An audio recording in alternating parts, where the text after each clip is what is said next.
Well, Memorial Day is the unofficial start of summer. It kicks off vacations for many families. And this morning we have Michael Browning with Valley International Airport to help relieve some of the most common travel headaches and tips on how to pack more efficiently. So good morning, Michael. Good morning, Mary. Thanks so much for being with us. It's a pleasure to be here. Well, thanks. And you're going to teach us how to pack more efficiently because a lot of the times we overpack. I'm one of those people. So tell us, how can we do it a lot more efficiently? Well, first of all, you need to make sure you have a correct size bag to carry on the airplane. Okay. The first thing you need to do is consider the measurements. Okay. For instance, Southwest Airlines allows 24-inch long, 16 inches wide, and then 9 inches high. Okay. So that's the allowable size to take onto the airplane. Now, if you're flying on United or American, you may want to check because they have different size requirements. United American are a little smaller, whereas Sun Country is actually a little larger than these.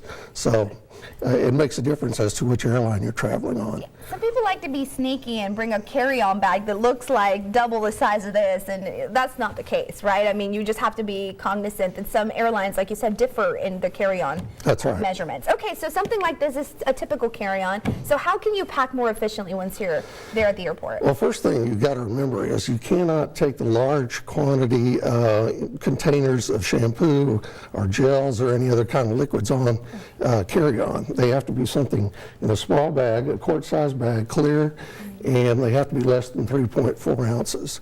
But you can fill that up, and each passenger can take one bag. If you take the larger size, you need to put it in your checked bag. Otherwise, they'll confiscate it at the checkpoint, and you won't have it anymore. So, tell us some tips about sometimes, you know, you're in line ready to go through the security checkpoint, and it seems like everybody wore like every chain that they own, everything, like 5 belts, and it's like they're taking things off. I mean, can you explain how to make that process a little smoother? You don't want to wear a lot of jewelry, and you want to wear comfortable clothes, and slip-on shoes are the best so you can get those on and off easily.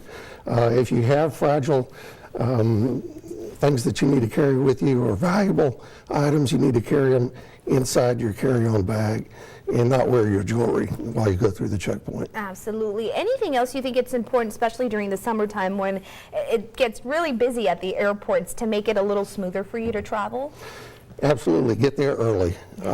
Even if it's an hour and a half before your flight, it's much easier and less stressful to spend 20 or 30 minutes in the gate area than trying to get through the checkpoint, and you're concerned about whether you're going to miss your flight or not, and that becomes very stressful and can ruin your whole trip. So get there early. We have free Wi-Fi at the airport, so you can kill some time in the gate rather than trying to hurry through. Very true. Take that iPad with you, kill some time. What about when you're traveling with children? What can you tell us about making that a lot smoother? Again, take your time, get there early. The more children you have, the more time you need to get through. iPad's a great way to keep them entertained. Some airports like Valley International actually have a kids play area, so that once you get there they can burn off some extra energy before boarding the flight. And there's some airlines that also provide you with an opportunity to check in early by doing so from the comfort of your own home. That's right. For instance, like Southwest. Explain a little bit more about that process. Yes, you can go online 24 hours in advance of your flight and actually check in at that point, print your boarding pass, and take it to the airport. So you're all ready to go.